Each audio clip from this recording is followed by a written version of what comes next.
اقرأ باسم ربك الذي خلق. Yes, that would be the first. So it's not revealed in Revelation. And this is unanimously agreed by Sunni and Shia. If you look in the order of the revelation of the surahs, for the last 2 or 3 years, all of the surahs and the ayahs that came were all about munafiqeen. The people who showed that they were Muslims and mu'mins, but in their hearts it was diseased and they were kafirs.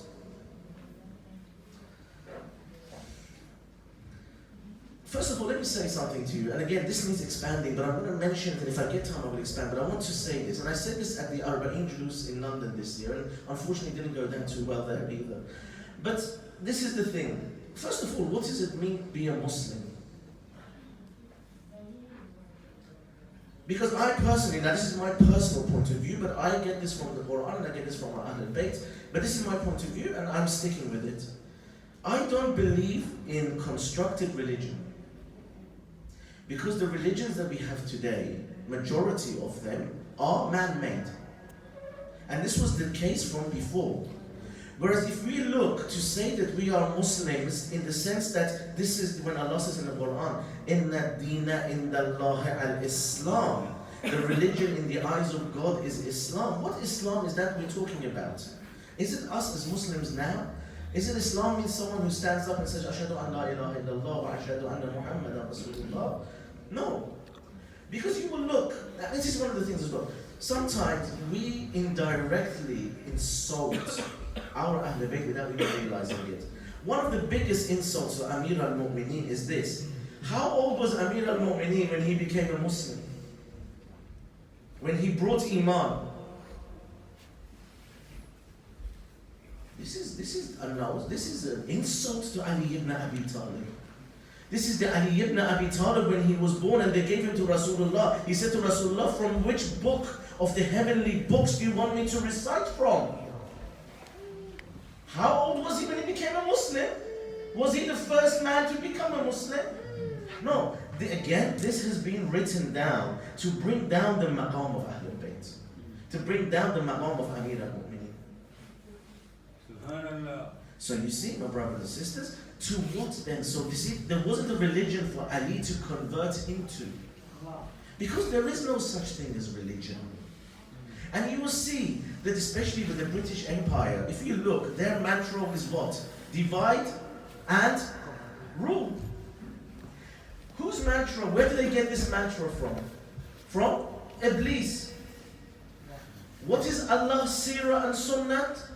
To unite.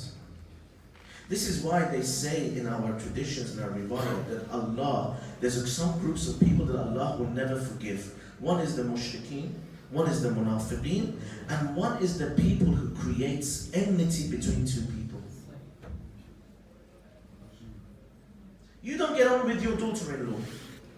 So you make trouble for them between your son and your daughter-in-law, so they split up. Allah says you will not be forgiven even if you are related to the Prophet of Islam. Even if you are a Shia and you have come every Muharram for Imam Hussein, you have done Matam. Allah says you will go straight into the fires of hell without any questioning. Because Allah does not like separation. Shaitan loves separation. Why? Because he was separated from Allah because of man. Let me ask you just 2 questions, and I don't want you to answer it, but I want you to think. Let's use these brains. And you look again, look in the Quran. Allah keeps saying to the people, أَفَلَا يَتَفَكَّرُونَ أَفَلَا يَتَفَكَّرُونَ أَفَلَا يَتَدَبَّرُونَ. Do you not think? Do you not understand? Do you not contemplate? And the other thing I want to say to you as well is, my brothers and sisters, don't get involved in the nitty-gritty of things. I once recited a majlis somewhere. There was one man, he was waiting for 25 minutes to come and speak to me. And I thought, wow, his question must be so important that he's waiting all this time to come and speak to me. And he came up to me and he goes, brother, and I was late and I wanted to go somewhere. He said, brother, please, I have this very important question I didn't answer. I said, tell me your question. How many sons did Hazrat Muslim ibn Aqil have? And what were their names? I said, wallah, I don't know, he had 3, he had 4, he had 5, he had 6. Their names I don't know, John, Steve, Alan, I don't know. I said to him, let me ask you one question. What difference does it make to your deen by knowing the answer to this? He said, but no, these are important facts. We have to know how many daughters the Prophet had, how many children Amir al-Mu'mineen had, how many sons did he have. This is very important. I said, why? Why?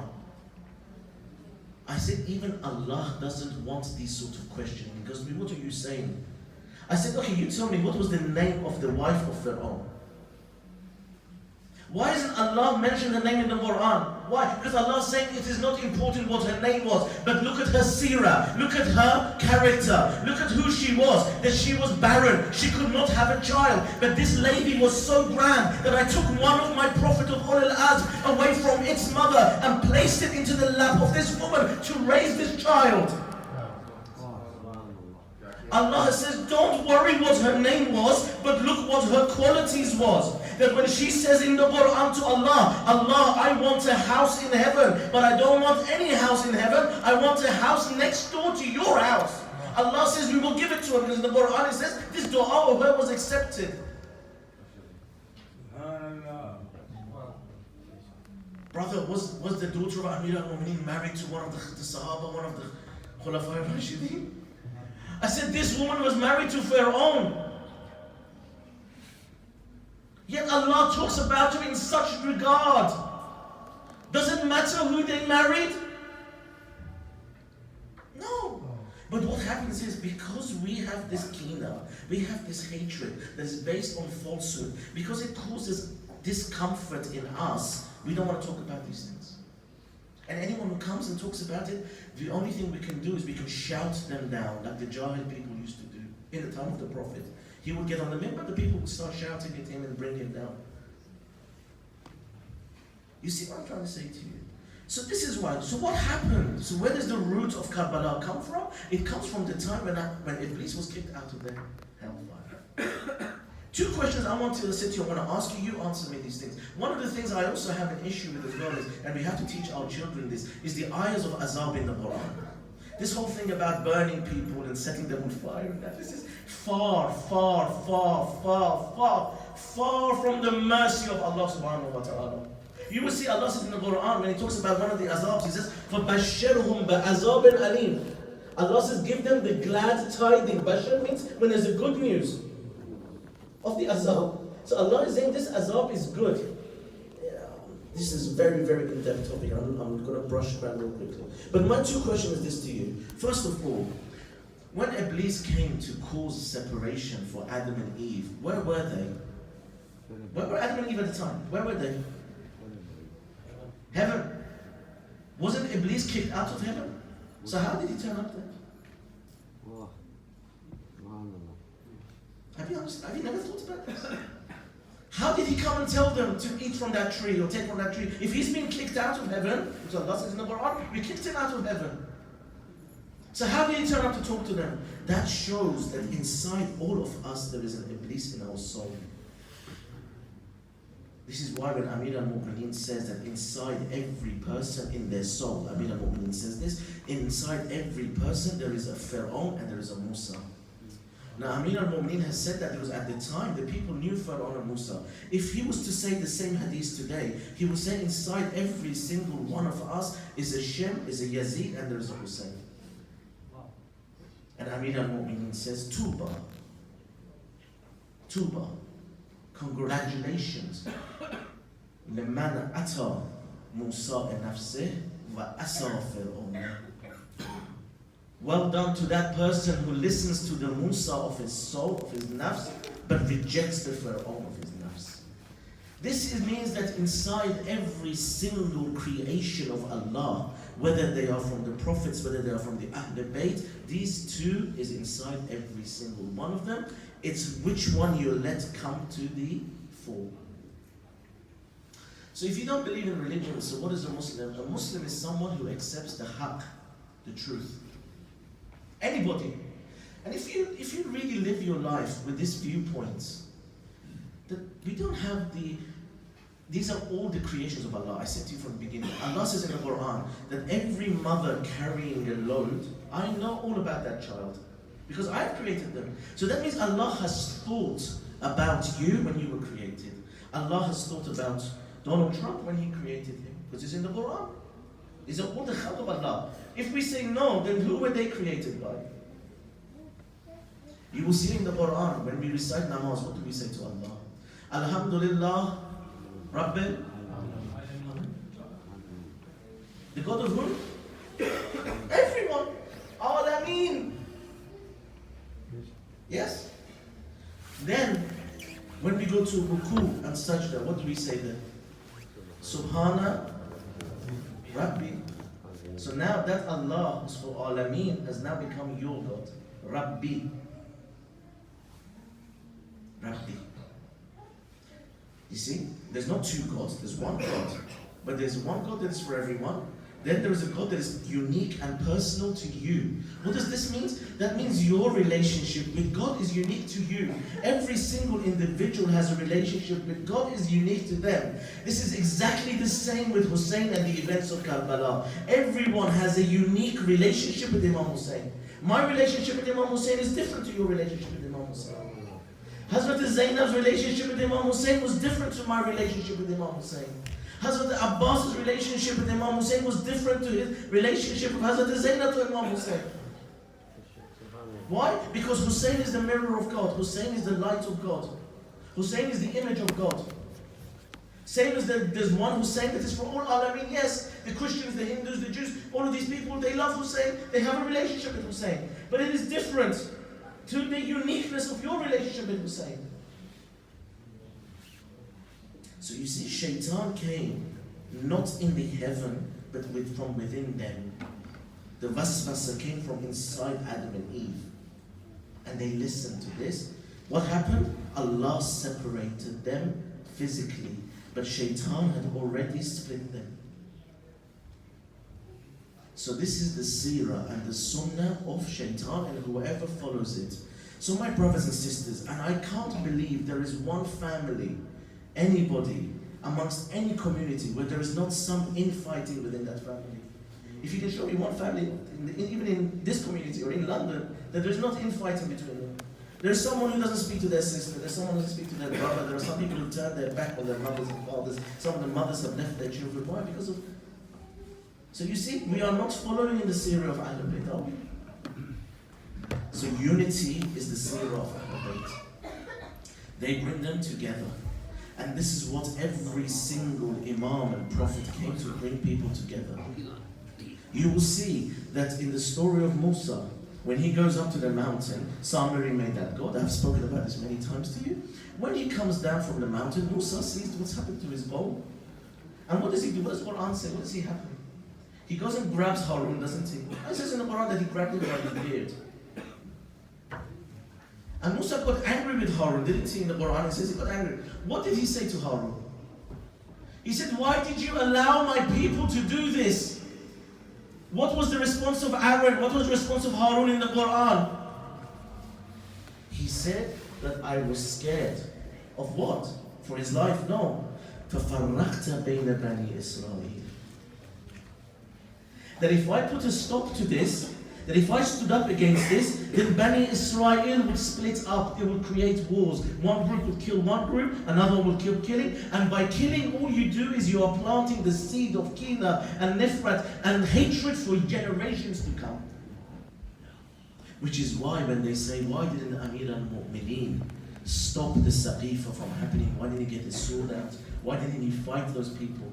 For the same response, أَنْتَ مِنِّي بِمَنْزَلَةَ هَارُونَ مِنْ مُوسَىٰ. Rasulullah said, for the same response. And this Amir al-Mu'mineen said this at the grave of the Prophet. He recited the same verse of the Quran, that Ya Rasulullah, and this was at the grave of Hazrat Zahra. Actually, he said these words. He said, I am burying your daughter and I'm ashamed and I feel it's my fault, but I was scared that if I rose up, that I would create a division in your ummah. This is why for 25 years he had patience. This is why for the first few years he helped out those caliphs. Every time they had a problem, where did they turn to? Ahl Sunnah books say this, especially the second caliph. Every time he came against the problem, he would turn to Mushkil Bashar Ali ibn Abi Talib. Did he say to them, no, I'm not going to help you because I have kina, because your name is this, because your name is that? No. They have helped. He helped them. Why? Because he wanted the ummah and there be peace in the ummah. What did they do in return? So when Rasulullah came And they saw that they could not defeat him through any means. They then decided to join him. Again, this is an English saying, if you can't defeat them, then join them. So they came and stuck themselves to Rasulullah. Why? Because they were waiting for the wealth and the power to come. Why? Because religion is the best money-making machine there is. You can control anyone with religion. This is why when Bani al-Abbas came, do you know which banner they came? Now let me tell you something about Bani al-Abbas. Bani al-Abbas made Umayyads look like angels. This was how cruel and horrible these people were. But do you know what banner, what t-shirts they wore? What was written on their t-shirt? What was their logo? No. Ya Nasarat al-Hussein. So after the events of Karbala, it became fashionable to stick yourself to Imam Hussein. Everybody came and ruled and governed in the name of Hussein. Why? Because Imam Hussein had done all the hard work. He had created this atmosphere that even today it grabs people who don't know anything about him. Which is why you will see every government and hukumat that came after the Bani al-Abbas, they all came with them saying that we are the revengers of the blood of Hussein.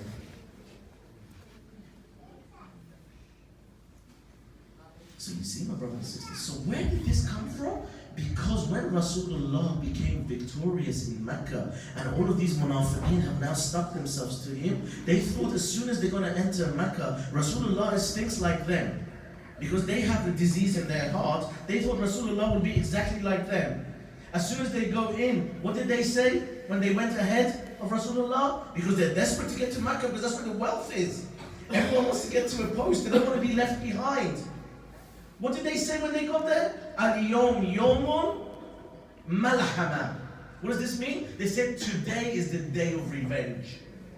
We are going to take revenge on you Meccans for doing what to us? So when Rasulullah caught up with them, what was his slogan? Al-yawm yawmun marhama. Today is the day of mercy. These people who had stuck themselves to Rasulullah realized there is no honey in this pot. We are wasting our time. There's nothing here for us. This Rasulullah is not going to change his way. He's not going to become greedy like us. He's not going to go for the power and the wealth and the money from us. So they waited. They waited for him to go from this world. That is why they rushed to make the Saqifa. Because they realized this is where the wealth and the power is. And Ali ibn Abi Talib knew. And Ali wasn't after the wealth of this world or the power of this world. This is why he bore patience for 25 years. So you see, this is where the root of Karbala comes from. Money and power. Greed. The greed of man. And this is exactly the same for all of the other prophets. So when Imam Zaman comes, what is he going to do? He's going to follow in the seerah and the footsteps of who? Amir al-Mu'mineen and Rasulullah. So when the ulama who are ruling and they're making amounts of money, you don't see the amounts of money is involved.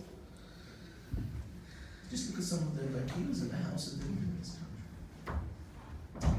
So they will put a stop to it. Of course they're going to put a stop to it, aren't they? So how do we make sure we are not putting a stop to Imam Zaman? How do we make sure that we follow in the seerah of at least Hussein ibn Ali? Because he is the one that has shown us everything to do with deen. So we see again, because I want to just complete that fact that first of all, a Muslim is someone who accepts the haqq, okay? Follows the haqq. So who is a kafir? A kafir is someone who denies the truth. Also, a kafir is someone who, when the truth becomes apparent to them, they bury that truth. Why? Because they know it's not in their benefits. So they become a kafir, and anybody who hears the truth but stands up against it and buries it and stops people from finding the truth is a mushrik. So therefore the Sahabas, not all of them, some of them who went to Saqifa, are they Muslims or are they kafirs or are they mushriks? Or are they all three? On the face of it, they are Muslims. And this is why when I have debates with Ahl Sunnah, Mulvis, whatever you want to call them, they say to us, we can't curse Yazid, we can't curse Muawiyah. Why? Because they were Muslims and they died a Muslim. Therefore we can't condone what they have done. If you don't believe me, go and look at their sites, their forums. All of these things are written. This is why when they come on Ashura, you watch their TV channels, they will remember Imam Hussein. But when they talk about Yazid or Muawiyah, they say Raziyallahu anhu. Why? Because they were Muslims. They say to us, you can't say anything about a Muslim. You see, but according to my thoughts and my beliefs, those people are not only kafirs, but they are mushriks and they are munafiqs. So, my brothers and sisters, we have to follow the seerah of Ahlul Bayt. Learn about the true seerah of Ahlul Bayt. Learn about the maqam of Hazrat Abbas, at least. I remember, you see, when I started lecturing in English lectures, one of the majority of places I would go to lecture was in the Pakistani community. And until that point in my life, I hadn't really spent much time in Pakistani communities. Why? Because I'm Iranian, and whenever I go to Majalis, it would be a Farsi majlis. I wouldn't go to, sometimes I would go to Iraqi majlises, but very rarely I would go to the Pakistani majlis. So I wasn't familiar with the culture, or some of your sayings and things like that. One day, I heard when they were doing the Masa'ib of Hazrat Abbas, the Mulana said that Qazi Abbas. And I didn't understand what this means, because in Farsi, Qazi means a judge. So I thought, why are they calling Abbas a judge? So this is my understanding, you see. So anyway, when he came down, the Mulana, I said to him, what does Qazi Abbas mean? He said, a warrior. Yes, a strong warrior. I said, why do you call Hazrat Abbas this? He was a warrior. I said, yes, but this is the wrong message we are sending our children. How many times did Hazrat Abbas fight in his life to show that he was a warrior? How many times?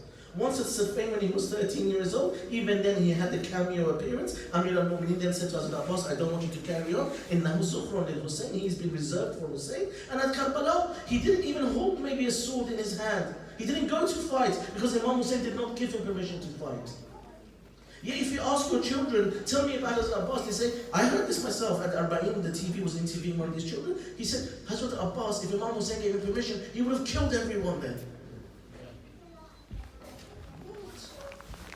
You name me one of the Ahlul Bayt who killed anybody just because we were killing. Imam Hussein did not go to Karbala to kill anyone. He went there to rescue people, to save people. Why have we got this mentality that they went to kill everybody? They didn't want to kill anyone. If they wanted to kill anyone, they would have done it earlier. Why? Because when Imam Hussein he took some, what they call thorns, and he dug a ditch behind the tents. Because he knew that tomorrow, when they come and attack, what we will do is we will at least set fire to these woods, to these thorns, that at least the enemy couldn't come and attack the tents from behind. When he was doing this, and he set it on fire, Shem was watching this and he was nearby. One of the people who was with Imam Hussein, he said, look, Shem is within distance, striking distance of my arrow. Shem came closer and he said something to Imam Hussein that shows his character and his seerah. He said to Imam Hussein, look at you burning the fire and setting the fire. Are you that eager to go to hell that you're already setting the fire now? If someone said that to you, I swear, if someone said to you right now in the majlis, said something to you about that to you, how would you react? The guy next to Imam Hussein said, did you hear what he said to you?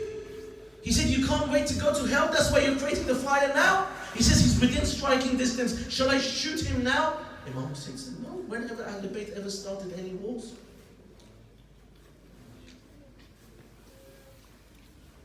When Muslim ibn Aqil went to Kufa, when Hani ibn Urwa set up a meeting with Ibn Ziyad to come to his house, Hani ibn Urwa was ill. Ibn Ziyad came to visit him because he was one of the elders of Kufa. Muslim ibn Aqil was hidden behind I don't know, there was a curtain or something, because Muslim didn't want Ibn Ziyad to know he was there. Hani said to him, Ibn Ziyad is going to come to visit me now, to see how I am. You hide behind the curtain. When he comes in, I will cough. You notice him, you come out and strike him with the sword. Muslim says, no, this was far from the seerah of Rasulullah. Had he done that, all of Karbala would have not happened. Isn't that so? So this is the seerah of Ahlul Bayt. So following this seerah, if you see any enmity, so then Maulana said to me, he said to me, so what should we call him then? What should we call Hazrat Abbas? I said, Ba Wafa Abbas. Ba Adab Abbas. Talk about his qualities of wafa and manners to your children, not about his status as a warrior. So let's teach our children that first of all we have a merciful God. Because every time Allah wants to be known by this name, Bismillah ar-Rahman ar-Rahim, we have a Rasul that is merciful. وَمَا أَرْسَلْنَاكَ إِلَّا رَحْمَةً لِلْعَالَمِينَ. We have the Imams and Ahlul Bayt, including Imam al-Zaman, who is a merciful. They all follow the same seerah and sunnah of Rasulullah, because this is the seerah and sunnah of Allah subhanahu wa ta'ala. Any divisions you see anywhere, you go and try to make peace between people. If you want to grow and expand from Muharram and Safar, this is what you have to do. I've run out of time, so there's no time for Masa'ib. I will just say salam to Abu Abdullah. Assalamu alayki ya Abu Abdullah. وعلى الأرواح التي حلت بفنائك عليك مني جميعا سلام الله أبدا ما بقيت وبقي الليل والنهار ولا جعله الله آخر